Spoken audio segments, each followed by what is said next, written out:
Welcome everyone. Today we will be examining the case falling for somebody. More specifically, we'll be looking at the analysis of Graham through Bronfenbrenner's Bioecological theory of human development.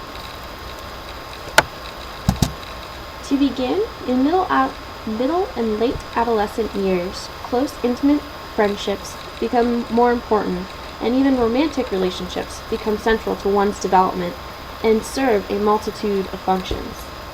Friendship and the romantic relationships fill similar needs for companionship, intimacy, trust, loyalty, warmth, acceptance, support, socialization, and guidance.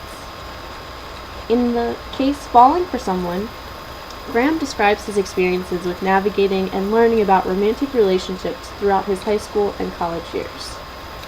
From the case, we know that Graham is adopted and the only child to his parents. His parents treat him as an equal, and he respects them for that. Graham had mentioned that being adopted has not caused him any problems, but it may be hypothesized that his need for other people to determine his happiness may be rooted in his experience of being adopted from a young age. Additionally, through his multiple romantic relationships, Graham slowly learns how important emotional connection, honesty, and communication are to him. And this can be seen in his current relationship now with Nora, in which he sees promise because of their open communications and all of the lessons that he has learned from his past relationships. As we know, each individual has diverse experiences that influence his or her path in becoming intimate and finding romantic partners.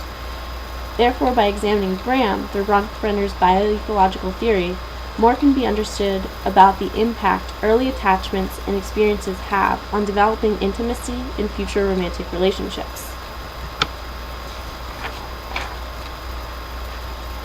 And here again is just an overview of Bronfenbrenner's PPCT model, which we see process, person, context, and time.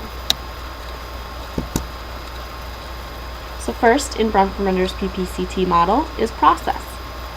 So individuals interact with their environment and the people within it repeatedly at different points in their life course and are impacted by these interactions, environments, as well as the specific historical period in which they live in. It is through these processes that individuals make sense of themselves and the world. The proximal processes most applicable in Graham's life are his interactions with his best friend Jeff, and through his multiple relationships with Mel or Melissa, Missy, Alice, Sarah, and now Nora. It is through these experiences that Graham has come to learn what close personal friendships can be like, as well as what is most important to him in romantic relationships with women. So during the changes in adolescent years, peer relationships become more important than before. Adolescents at this time spend more time away from their parents, and they become more involved with their peers. Friendships offer someone to have fun with, share information, build trust, guide, accept, and support with one another. And it was through Graham's friendship with Jeff that he first found someone that had similar interests to him, that he could talk to openly, and that he felt accepted by. Graham states that I feel as though he is the one person who understands me the most completely. There was very little that I didn't share with him emotionally throughout high school, and he never judged me. He just accepted me for who I was. I could be completely honest with him. This quote demonstrates the importance of Graham's friendship with Jeff in being able to feel close to someone else and being accepted for himself. Furthermore, it is suggested by Sullivan that Graham's first intimate friendship, or chumship, with Jeff was essential to giving him a foundation for entering into romantic relationships. So now we will look at those. Graham's multiple romantic relationships through his adolescence further educated him on what he now looks for in romantic partners. These relationships actually followed very closely to the 4 phases of romance development. The course of romance can first be seen as having initial infatuations or crushes in early adolescence, to then affiliative relationships that take place in the safety of mixed-gendered peer groups, furthermore to intimate relationships based on emotional closeness, to lastly committed relationships during the end of adolescence. It was in 7th grade that Graham put Melissa, or Mel, on a pedestal and had a deep crush on her. It was with Mel that Graham had a deep passion and physical attraction to, but didn't actually attempt anything intimate with her. It was at the same time that Graham actually felt unworthy of her love and doubted himself. But then he and Mel eventually became an item, and the fact that Mel was a year older and a year above him increased his own social status. So it can be seen that crushes like this based off of physical attraction and the building of social status actually ended up becoming a reflection of his own self-worth. From this experience with Mel, Graham actually realized his desire or need for emotional support and personal validation from romantic relationships. So in Graham's sophomore year of high school, he then met Missy, who became his first girlfriend, or his first intimate relationship, where they shared emotional closeness and support for one another. He spent all his time with her and even lost his virginity to Missy. Grandma even once stated, "I began to feel as if I didn't need anyone else's affection or approval. I had all I needed emotionally in Missy." Well, as young adolescent relationships do, this relationship ended, and it was actually from his physical desires kind of overcoming.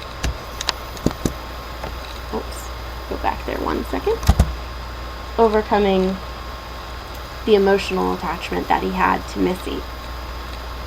So nevertheless, before entering into more committed relationships, Graham had encounters of simply hookups. In particular, he had a hookup with Alice during his freshman year of college. Alice asked him to a formal dance. They ended up drinking and eventually going back to her room in a heat of passion kind of thing. Yet for Graham, this experience did not have any emotional substance, and he realized that it was not the type of relationships that he actually wanted to have. But from this, he did come to know how important communication was to him. So then, in his sophomore year of college, Graham met Sarah, and he felt a connection and chemistry with her like he had never had before. He said he was astonished by her every time he saw her. The fact that she was logical and had similar thought patterns and could truly understand him was most important to him. They were head over heels for one another and wanted to make their relationship last over the long term, even so much so that they tried to make it work while spending time apart while he was in London and she was in Colorado. But things seemed to change during this time, and she became more distant from him. It was with Sarah that Graham had to face the difficulties of communicating more about what went wrong, and eventually facing the fact that they were breaking up. He found that it was actually through physical intimacy that he and Sarah communicated, but it was the time spent apart and the loss of physical contact that stopped their communication and ultimately the romantic relationship. It was from these proximal processes with his best friend Jeff and romantic relationships that changed his perspective on relationships and the world. He discovered that he needs someone else, such as a parent, friend, or girlfriend, to give him a broader perspective to look at from his life from. And it was these past experiences that have now shaped what he considers important in his relationship with Nora. He sees their physical attraction as something important to continue to develop, as well as hopes to see their emotional and intellectual connection deepen over time. And even more, the importance of communication that Nora also shares with him. Now we know from the PPCT model that Graham's experiences through these proximal processes and his environment would not be the same for every individual because of person characteristics. So that's what we'll look at next here.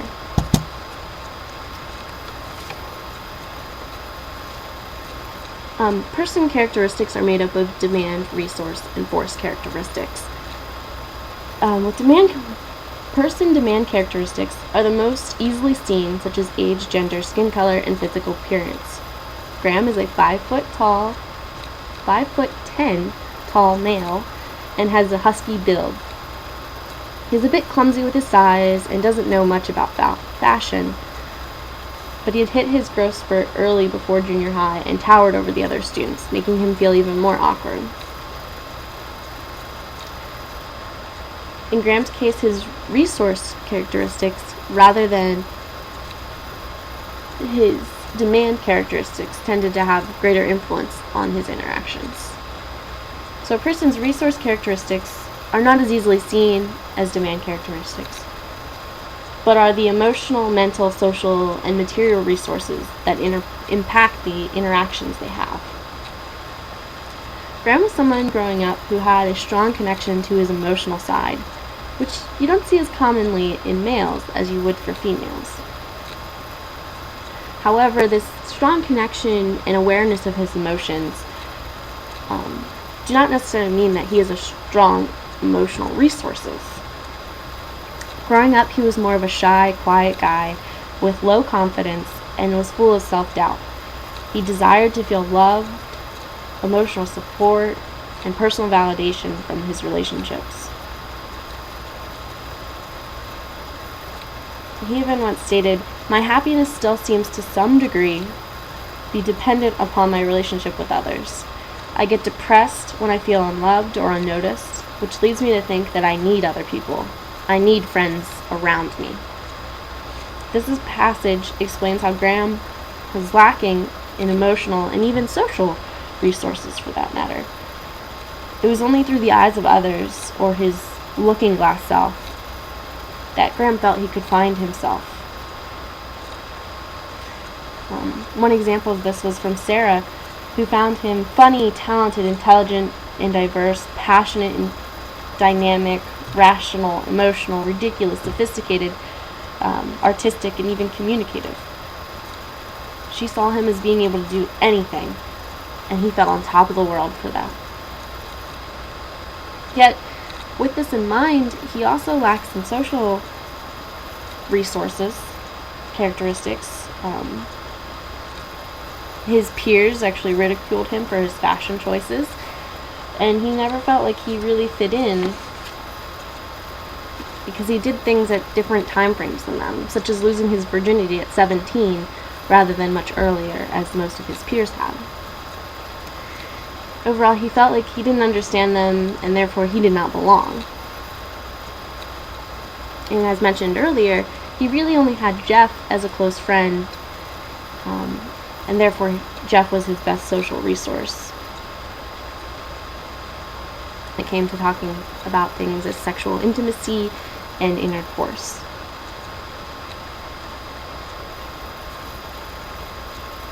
Next, in force characteristics, or differences found in each individual's temperament, motivation, and persistence, most blatantly was Graham's temperament of being a polite, honest, and friendly person. He was the nicest guy everybody knew in high school, and often being the nice guy means that he would not treat the girls in a wrong way and would wait for their permission before kissing them or making other forms of physical contact, which was much different from his peers, who he noticed there was a secret code where they treated girls like trash and the girls seemed to eat it up.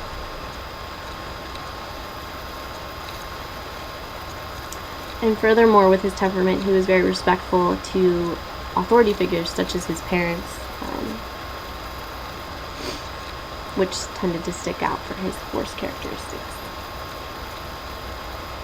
So altogether, it's Graham's demand, resource, and force characteristics that impacted his interactions with friends and later his romantic relationships.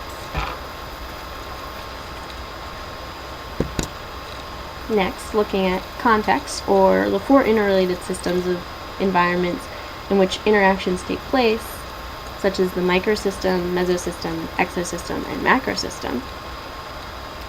We are most importantly, in Graham's case, going to look at the microsystem and macrosystem context. The most notable microsystem context in Graham's adolescent development are his parents and peers. Graham was adopted, but to him, his parents are his parents. He finds himself very similar to them. They'd always treated him as an equal, which kind of suggests that more authoritative parenting role or style. And he always respected them for the fact that they accepted him as their own child and for the high degree of responsibility and freedom that they gave him when growing up. And for the most part, his parents had done well in providing him with a loving and supportive family. Now, it's when it came to the topic of sex that Graham's parents didn't have with him, and peers became more important for him. As described earlier, the proximal processes with friendship and romantic relationships, it was Graham's peer influence that shaped what he thought of these. His friendship with Jeff allowed him the safety to learn ways to share his emotions, interests, and build trust. And additionally, the multiple types of romantic relationships that he had and experienced taught him more about the importance of passion, emotional connection, honesty, commitment, and communication in future romantic relationships. But before all this, it was his peers and kids at school who taught him about sex in 5th grade, which seems early to me. And with this in mind, it was really the macro system or the culture surrounding adolescence and discussing sex during Graham's upbringing that impacted how he thought about sex in romantic relationships. In American culture, talking about sex with parents is often rare, and most often when adolescents want to talk about their romantic interests and their feelings of attraction or insecurity or sex, they turn to their peers who they know will understand and sympathize with them. It was mentioned in the case that Graham's peers' ideas and beliefs about sexual intimacy were rooted in baseball terms, such as making out was first base, intercourse was a home run, and to him, this analogy of the game was perfect because it removed emotion components from physical intimacy. But at the same time, it can be seen that he was really conflicted in learning about sexual intimacy much differently from how he actually felt. He found it important to first have an emotional connection before becoming sexually involved, and thus the reason why he saved his virginity until much later in his adolescence. It was this American culture and experiences about talking about sex that actually kind of made him feel different from those around him and his peers. And lastly, we'll look at time here. Time is the element of the process, person, context, time model in which an individual's life takes place. Microtime is the time as it occurs during specific interactions. Mesotime, the interactions that occur consistently in one's environment over their life course. And furthermore, the historical time period in which social historical events and developmental processes take place is known as the chronosystem, or macro time. But in Graham's adolescence, all of the combined micro time specific interactions seem to create the longest lasting influences on his development. So first of all, for as long as Graham can remember, he knew that he was adopted.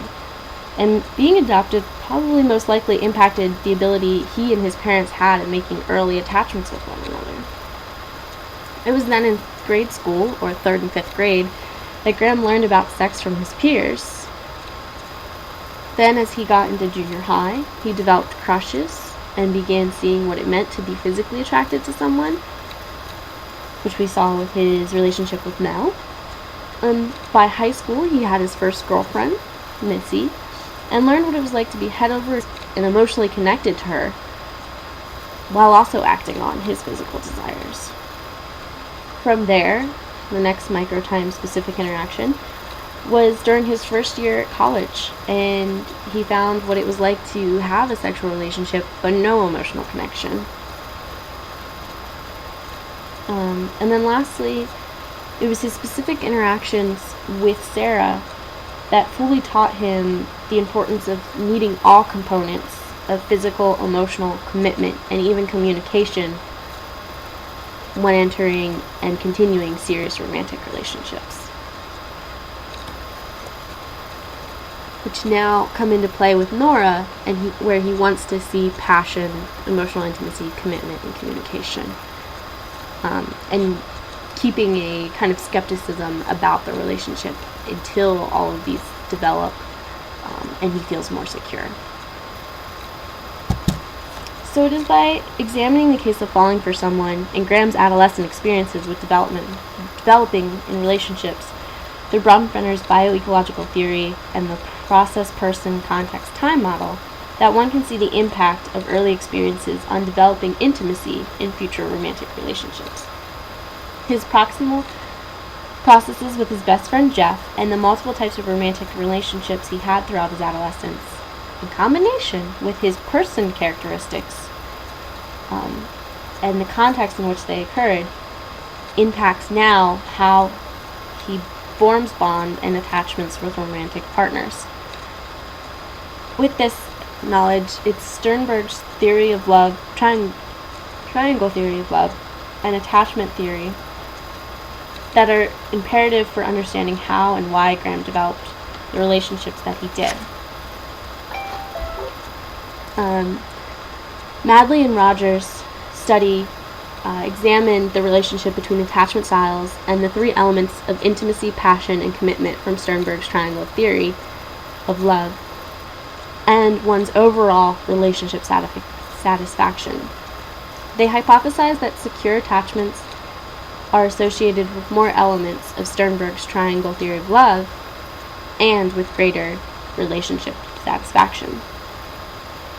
They wanted to look at whether attachment directly predicts relationship satisfaction or if variables of love are precursory elements in predicting that relationship satisfaction. So in the study, there was 55 college-age participants of mostly Caucasian and who were already in romantic relationships. And with this, they took the relationship scales questionnaire, which was related to attachment, the Sternberg's triangle love scale to measure the intimacy, passion, and commitment within the relationship, as well as a relationship satisfaction scale. The researchers found that through intimacy and commitment, that secure attachments can lead to more relationship satisfaction. So this observation or finding is very similar to what Graham saw in his case. He found that it was the emotional connections or intimacy, as well as commitment through open, honest communication, that would lead to him having the most satisfaction in his romantic relationships. So now that we have examined Graham's development through Bronfenbrenner's PPCT model, I have a few questions for you to consider.